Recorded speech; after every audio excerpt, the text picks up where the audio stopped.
Eu tenho explicado a vocês já há 2 domingos, esse é o terceiro, algumas coisas ligadas ao tema Lei e Evangelho. Essa é a série que eu procurei fazer. E nós teremos, além do sermão de hoje, um último no domingo que vem, refletindo em cima de Gálatas capítulo 3. Eu quero só recordar algumas coisas à medida que a gente se lembra do que foi falado, para depois nós lermos o texto bíblico e pensarmos no tema de hoje. Tá? O texto bíblico de Gálatas 3, ele nos ensina algumas coisas. No primeiro sermão a gente falou sobre como lei e evangelho são um tema muito abrangente. Quer ver? Vou perguntar para as crianças. Crianças, prestem atenção, vamos ver se vocês respondem com facilidade o que eu vou falar agora. O que vocês mais gostam? Crianças, atenção. Eles vão responder e vocês vão entender. Crianças, atenção. O que vocês mais gostam? De ordem do papai e da mamãe ou de promessa do papai e da mamãe? Tá vendo? E vocês são iguaizinhos, as crianças maiorzinhas. A gente gosta muito mais de promessa da parte de Deus, só que hoje o pastor vai falar sobre como ordem também tem o seu lugar.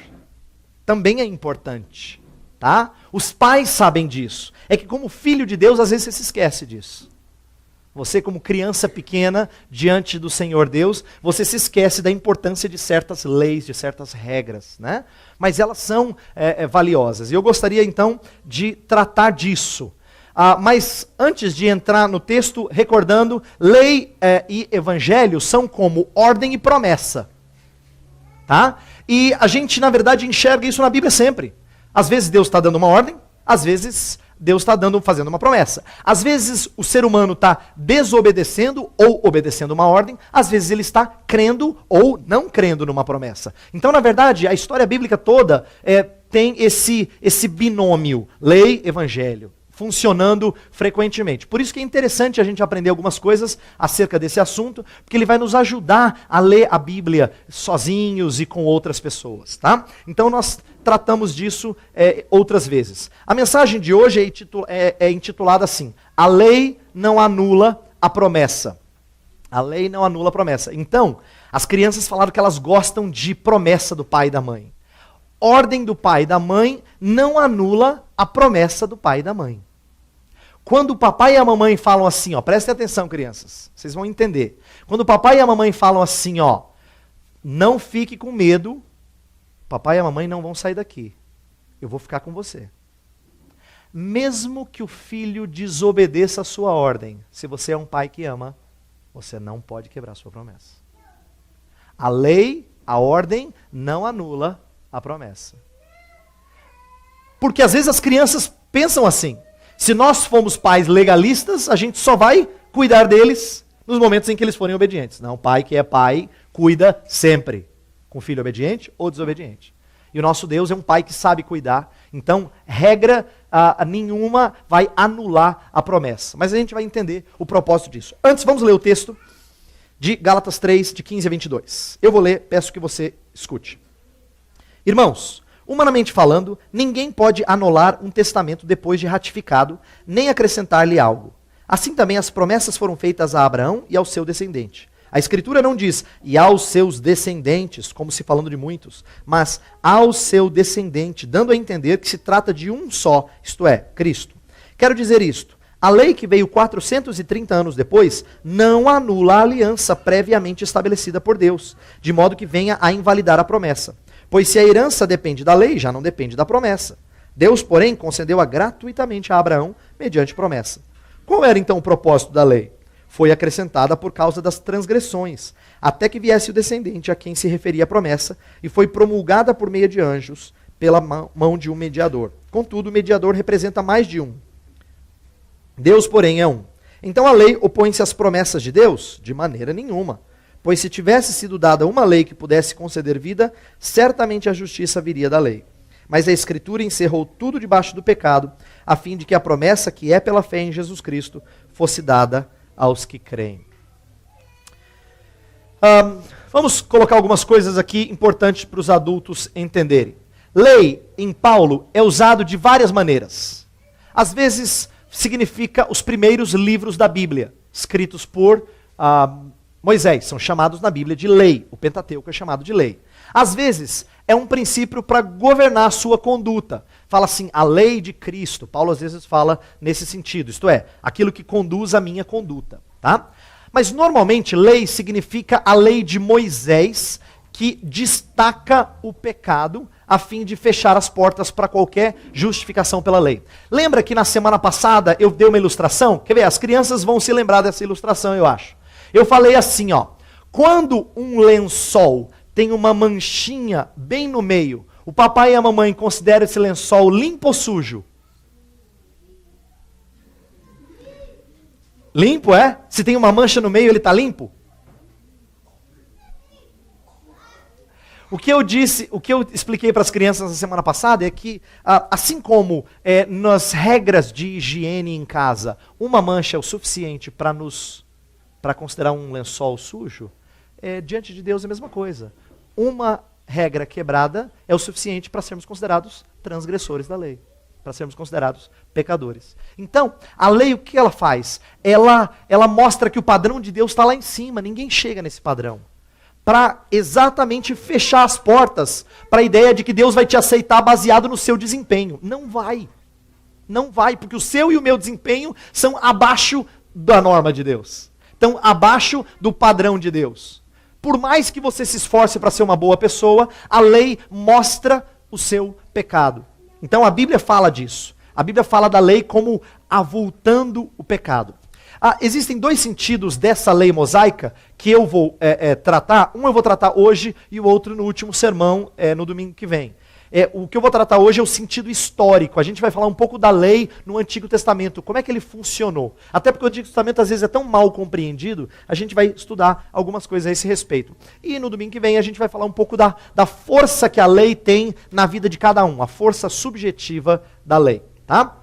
Então deixa eu explicar um pouquinho algumas diferenças entre o Antigo e o Novo Testamento. E eu vou argumentar aqui o seguinte: Antigo e Novo Testamento, eles são diferentes, mas no embrulho, não no presente. Mas nas circunstâncias, não essencialmente. Por exemplo, olha só algumas coisas do Antigo Testamento. No Antigo Testamento tinham as chamadas bênçãos temporais, isto é, ligadas a essa vida, né? Que apontavam para as espirituais. Então, por exemplo, Deus prometeu uma terra. Deus não promete para você e para mim uma terra como ele prometeu para o povo no Antigo Testamento. Uma terra prometida, como Canaã. Mas na época, essas bênçãos palpáveis, concretas, elas apontavam para coisas espirituais. Portanto, havia menos clareza na revelação das realidades espirituais. Naquela época, a revelação estava em desenvolvimento. Então é interessante você saber uma coisa. Quando você lê o Antigo Testamento, Deus ainda não revelou tudo. Algumas coisas não vão ficar claras até o final da história, que é o Novo Testamento. Então, o Novo Testamento nos ajuda a olhar para o Antigo e entender muita coisa que está se passando lá. Tá? A aliança do Antigo Testamento, ela era passageira, transitória, e ela restrita aos judeus.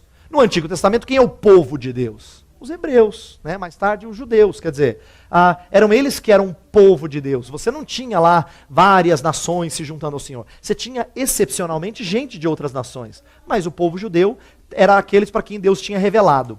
Deus tinha revelado a eles, mas Deus não tinha intenção de só cuidar deles. É que a aliança antiga ela tinha uma função preparatória.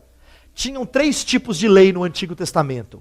Tinha a lei cerimonial, você lembra que tinha que oferecer sacrifícios e uma série de coisas diferentes, né? Tinha lei de cerimônias, tinham leis civis, por exemplo, Deus falava assim, você começa a ler a Bíblia em casa, de vez em quando você se depara com umas coisas tão engraçadas, fala assim, ó, aquele que construir uma casa sem um parapeito em cima e alguém cair da casa, ele vai ser punido por não ter colocado um parapeito. Quer dizer, tem regras de engenharia, de como cuidar do seu animal. Por quê? Porque Israel era uma nação, e nação precisa de regra para bom funcionamento. Então Deus trouxe leis civis. O que a gente percebe, porém, é que algumas dessas coisas eram transitórias. Por quê? Uma vez que o evangelho se espalha para as nações não têm as mesmas leis nacionais.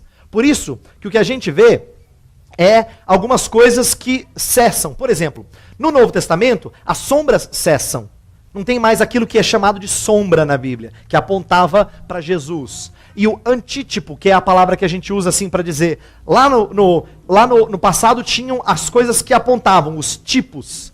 Jesus é o antitipo, é aquele que vem a contrapor a tudo aquilo que apontava para ele. Então tem mais clareza na revelação das coisas espirituais. Você lê Paulo no Novo Testamento, você fala assim, olha só que bênção. Mas no Antigo Testamento você tem dificuldade de enxergar algumas coisas que você lê no Novo. Tá? A revelação lá já está no seu ápice. O começo do livro de Hebreus fala assim, havendo Deus outrora falado muitas vezes, de muitas maneiras, aos pais pelos profetas, neste último dia nos falou por intermédio de Jesus Cristo. A ideia é que aos pais pelos profetas foi um crescendo e chegou em Jesus Cristo o ápice da revelação. Tá? A aliança do Novo Testamento é uma aliança permanente, né? Ela é aberta aos gentios. E no Novo Testamento a gente não tem mais cerimônias do Antigo Testamento, não tem mais as regras nacionais, a chamada lei civil, temos apenas a lei moral. Mas o ponto que eu quero dar é o seguinte, eu vou argumentar no decorrer dessa mensagem que aquilo que a gente vê no Novo também já estava no Antigo, só que com um embrulho diferente.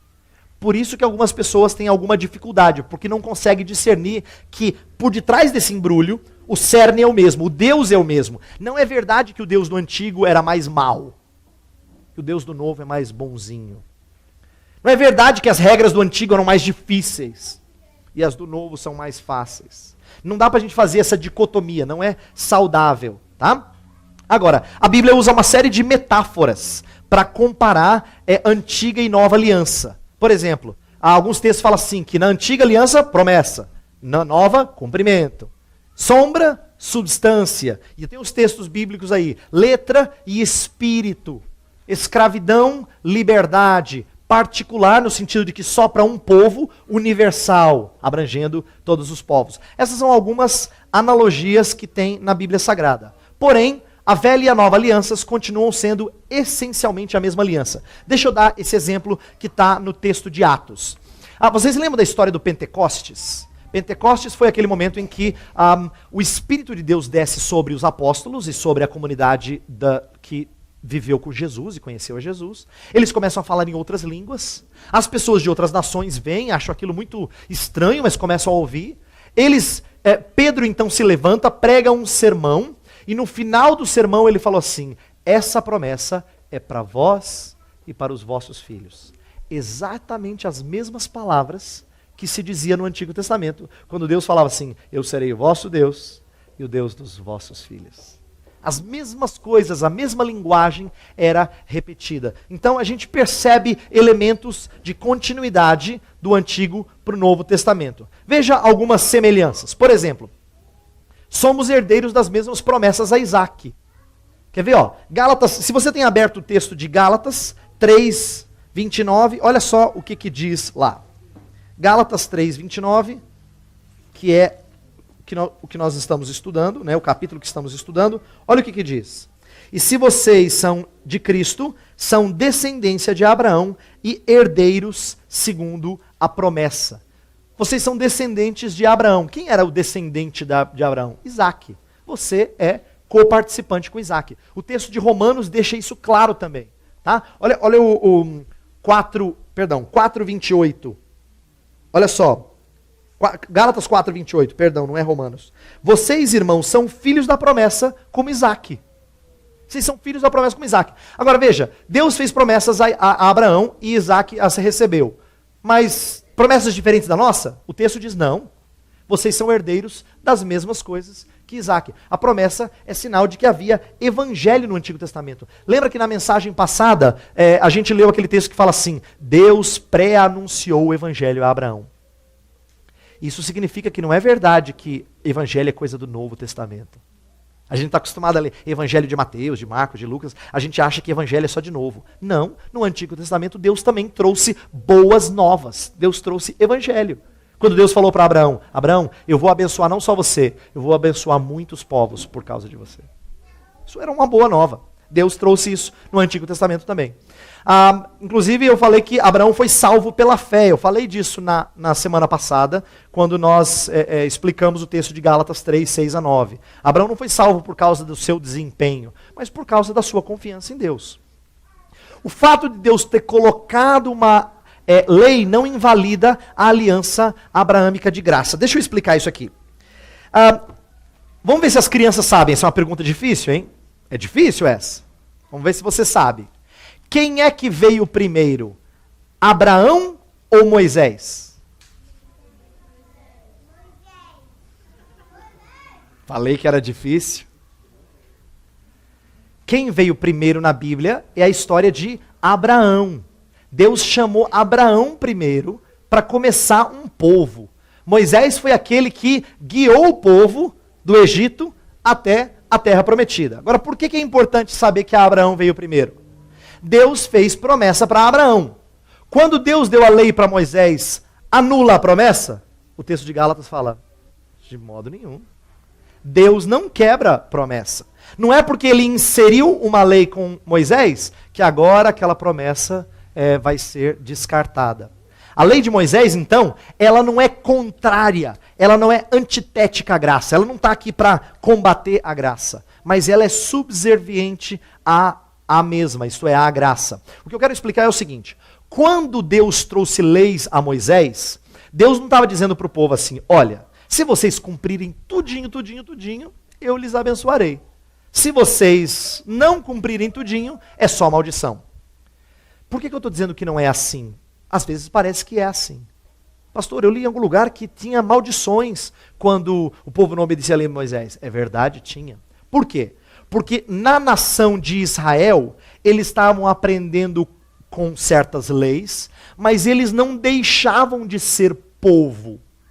Quer ver, a ilustração melhor que eu consigo encontrar é o que acontece na família.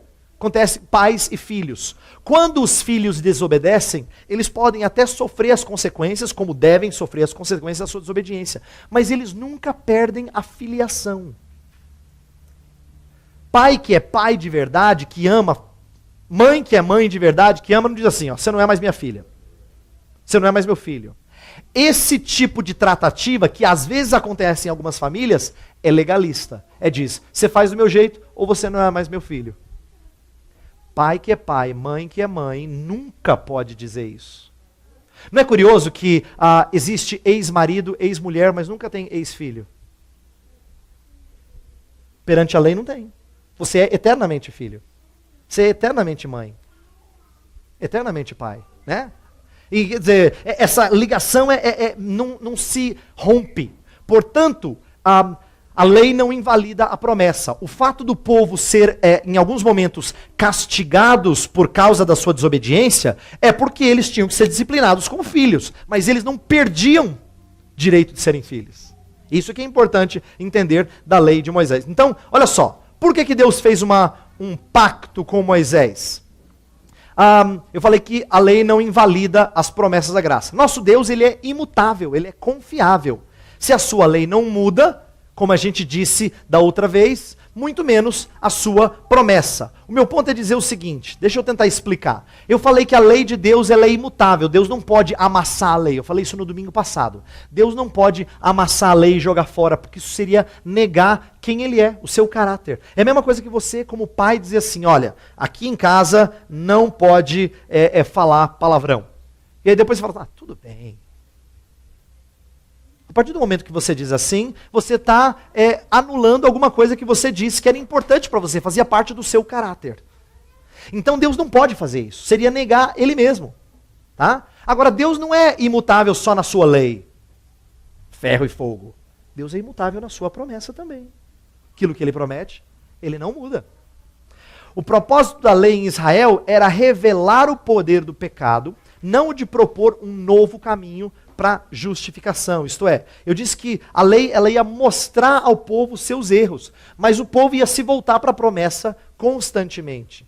Tá? A lei de Moisés mostrou o pecado, e o texto que a gente leu fala assim, para que a justiça viesse por intermédio do descendente. Está lá no verso 16 do que está impresso aqui. Para que a justiça viesse por intermédio do descendente. Quem é o descendente aqui? Jesus Cristo. Tanto é que o texto não fala descendentes, mas descendente. Está apontando para Jesus. Em outras palavras, Deus está falando assim, presta atenção na lógica de Paulo. Tá? Deus está falando através de Paulo. Deus está falando assim, a lei veio, mostrou o seu pecado, para que você aprendesse que você não consegue cumprir a lei. Mas para que a salvação viesse por intermédio do descendente. Em outras palavras, quem é que saiu glorioso nessa história? O descendente. O pecado funcionou até como uma forma de trazer glórias ao descendente, porque ele não deixou o seu povo sem salvação. Eu e você erramos. Eu e você frequentemente nos frustramos, mas o descendente foi sempre glorificado com isso. Então, a lei foi uma lição histórica para Israel sobre a impossibilidade de obtermos justiça pela lei. Eu acho que eu li esse texto na semana passada, de Deuteronômio 4, que fala assim, eu li, não foi passada ou retrasada, um texto que fala assim, que nós devíamos obedecer à lei, para que as nações vizinhas falassem assim, que belas leis tem o povo de Deus. Que Deus tão próximo tem o povo de Deus. Mas Israel não fez isso. Israel foi muito mais influenciado do que influente. Embora as leis tivessem sido boas, nunca agiu de forma a influenciar outros. Ele mostrou que o caminho de justiça pela lei tornou-se inviável por causa do nosso pecado. Então, novamente, salvação, nossa vida em Deus só vem pela fé na promessa. Eu quero agora então começar a ponderar com você algumas coisas do Antigo Testamento. Quando Israel esquece dessa lei, dessa relação entre lei e graça, acontece condenação. Quer ver uma coisa? Em alguns momentos, os judeus, eles eram legalistas e achavam que conseguiam cumprir a lei. E Deus falou assim, quando você passar a entender a lei como sendo o seu caminho de salvação, só vem condenação. Você vai se dar mal. Quando você achar que você consegue o desempenho necessário para obter a aprovação de Deus, vai ser só condenação na sua vida. Os que se comportam como se a lei mosaica fosse um pacto de obras, estão cegados por um véu. Isso está lá em 2 Coríntios 3. É como se eles não enxergassem que não dão conta de obter o desempenho necessário. Eu quero mostrar algumas coisas na história de Israel. Vamos fazer aqui, historinha do Antigo Testamento em 30 segundos. Tá? Só para você entender o que o Antigo Testamento ensinou. Tem uma lição importante que o Antigo Testamento está ensinando. Olha só, período de Josué, lembra? Depois de Moisés, vai entrar na Terra Prometida. Ok, maravilha. Josué está derrubando muralhas, está conquistando coisas, todo mundo empolgado. Se você está vendo o Antigo Testamento como se fosse um filme, essa é a hora que você ia falar assim, o povo de Deus vai ganhar agora. Mas depois de Josué veio o período de Juízes. Juízes é decadência após decadência. O povo de Deus é libertado, volta para o pecado. Aí Deus liberta, volta para o pecado. Aí Deus liberta. Esse ciclo de serem influenciados por outras nações. Depois dos juízes, eles pedem um rei. Na história do Antigo Testamento é assim. Estão cansados de juízes, tem juízes por muito tempo, eles pedem um rei. O primeiro rei, Saul. Aí depois de Saul, o grande Davi. Depois Salomão. Não passa muito tempo. Depois do terceiro rei, já racha o reino. E quando racha o reino, Reino do Norte, todo rei faz o que era mal perante o Senhor. Aí vem o próximo rei, você começa a ler em casa Reis e Crônicas, parece que a historinha é sempre a mesma. E fez o que era mal perante o Senhor, e fez o que era mal perante o Senhor, e fez o que era mal perante o Senhor, e fez o que era mal. É só morro abaixo. Caminho de pecado levando morro abaixo. O rei de Judá, de vez em quando, tinha um rei bom. Às vezes um rei mau, um rei bom, um rei mau. Mas em última análise, também acaba em cativeiro. Aí você fala assim, não, o cativeiro foi aquela lição. Deus deu aquele castigo. Agora eles vão aprender. Agora sim eles vão aprender. Aí você vê o finalzinho do Antigo Testamento, profetas como Malaquias, que é o último profeta, levantando os problemas da nação judaica novamente. Você percebeu a constância da coisa? Como a história repete o fracasso do povo diante da lei de Moisés? A impressão que dá é assim, por que Deus deu essa lei se eles não iam cumprir? Você começa a se questionar. Por quê? Se a história do Antigo Testamento inteira é de um povo que fracassa, por quê?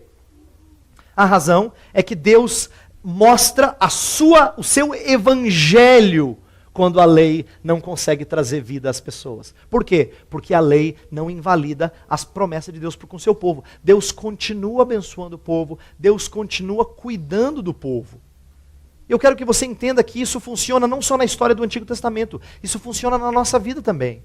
Tem alguns textos preciosos do Antigo Testamento que mostram isso. Por exemplo, Deus perdoa definitivamente os pecados do seu povo. Eu gosto muito do texto de Miqueias 7. Fala que Deus lança os nossos pecados nas profundezas dos mares. Isto é, no lugar inacessível.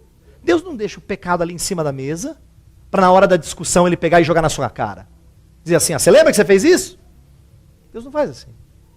Deus lança no lugar onde não se alcança. E é interessante que isso tenha sido escrito há milhares de anos atrás, mas continua sendo verdade, que as profundezas dos mares é um lugar inacessível para a gente. Porque com toda a tecnologia que a gente tem, ainda não se chega nos lugares mais profundos dos oceanos. É lá que Deus lança o seu pecado, diz o texto de Miqueias. Deus fortalece os que estão abatidos em meio aos fracassos do povo de Deus. Isaías 40 fala assim que Deus renova o vigor como da águia. Quando a gente está abatido assim, Deus anima o seu povo.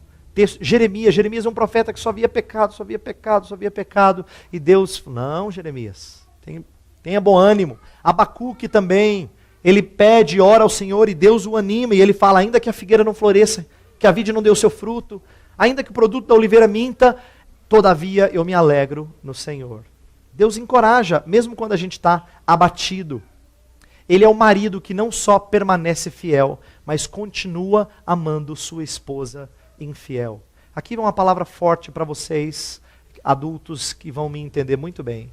Uma coisa é a gente ser perdoador de alguém que tenha sido infiel num casamento, num relacionamento entre marido e mulher. Mas o que Deus faz é algo desconhecido. Deus continua amando a sua igreja, que é a sua noiva, mesmo que a sua noiva cometa adultérios repetidas vezes. Esse tipo de marido eu desconheço. Mas Deus é marido assim da sua igreja.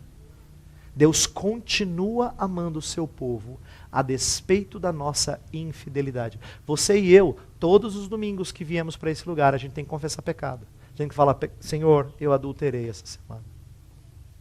E Ele continua proclamando o seu amor. E dizendo, ainda assim, eu sou fiel a você. Isso é extraordinário acerca do amor de Deus. E mais, eu vou mais longe. Porque uma coisa é Deus te perdoar e você ainda se sentir quebrado. Mas Deus fala que o amor dele vai renovar você. Porque todo mundo que ama num relacionamento, ainda que você tenha errado, o seu desejo é nunca errar mais. É nunca cair mais. E Deus promete que o amor dele não só aceita você, ele muda você.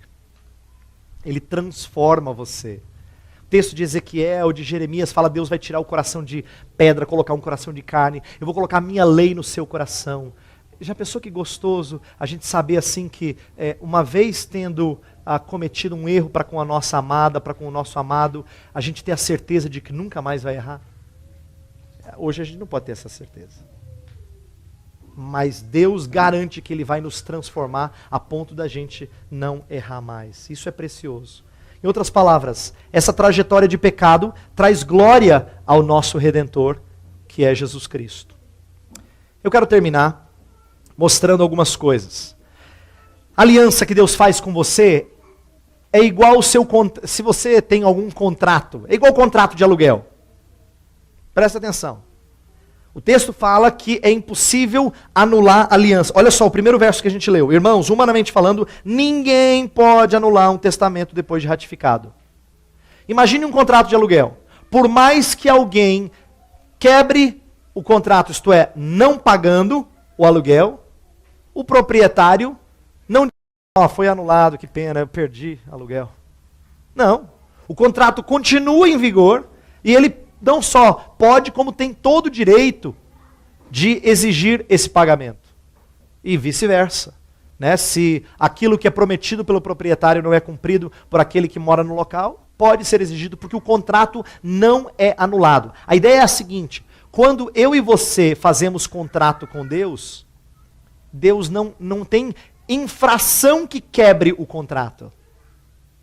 Veja, o contrato pode trazer consequências negativas. Sabe de uma coisa? Você não sabe disso, mas você, quando nasce nesse país, você nasce debaixo de um contrato. Porque você nasce na República Federativa do Brasil. E ser federado significa debaixo de um contrato. Isso significa que se você quebra as leis desse país, você vai ter que sofrer as consequências da lei desse país. Você não sabe, mas você nasce debaixo de um contrato. Todo mundo nasce debaixo de um contrato. E não pode ser invalidado. Você não pode dizer assim, eu não quero ser brasileiro. Eu não quero ser de país nenhum. Não dá. Mas Deus fala isso não para botar medo em você. Ele fala isso para dizer, contrato nenhum pode ser anulado. Então as minhas promessas boas a você permanecem em vigor. Deixa eu caminhar aqui para o fim. A promessa foi feita bem antes a Cristo. E Cristo é quem nos garante o cumprimento dessa promessa. Eu vou terminar dizendo assim, a lei mosaica, ela serve para mostrar o pecado, ela é preparatória. Eu gosto de usar a seguinte ilustração, que na verdade está em Gálatas. Os pequenos, por que a gente pediu para os pequenos desenharem? Porque os pequenos pensam de forma concreta. Para eles é muito difícil ouvir coisa abstrata.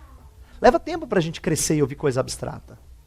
Os pequenos gostam de desenhar, de pensar em alguma coisa. Quando eu falei com algumas crianças ontem sobre aliança, eu tive que mostrar isso aqui, Porque eles precisam de coisa concreta.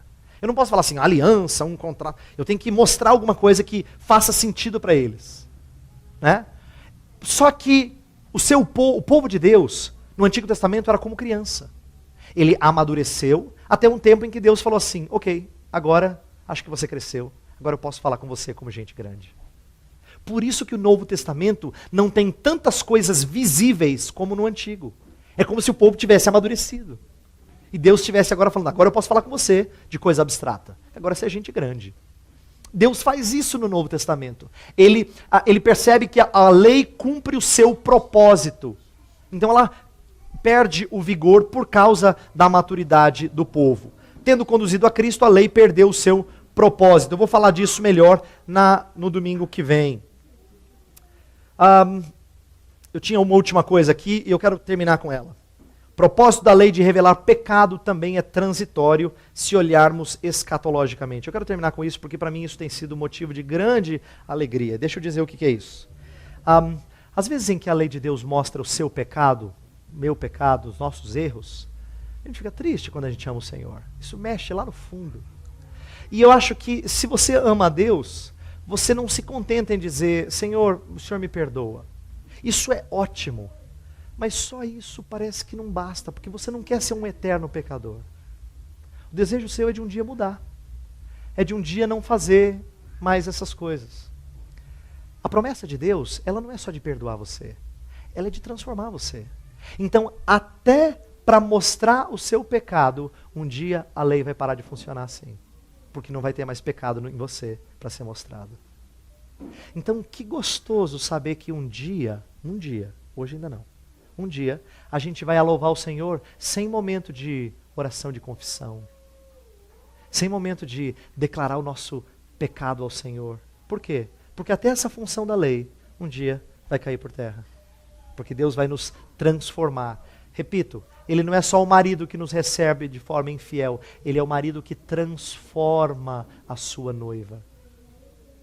Ele é o marido que torna a sua noiva sem mácula, sem ruga e sem defeito. Está lá em Efésios capítulo 5. Esse é o único casamento que eu conheço. Eu vou dizer isso para terminar. Essa é uma coisa que eu compartilhei com alguns irmãos em João Pessoa essa semana. Diga assim, o casamento de Cristo com a sua igreja é o único casamento que eu conheço que não começa com uma virgem. Deus não se casa com uma mulher pura. Mas no final das contas, ela se transforma numa pura mulher. Esse é o único casamento que eu conheço que não começa e continua maculado. Ele começa impuro, mas ele no final das contas faz da sua mulher uma mulher pura, sem mácula, sem defeito. Por isso que eu descanso no contrato.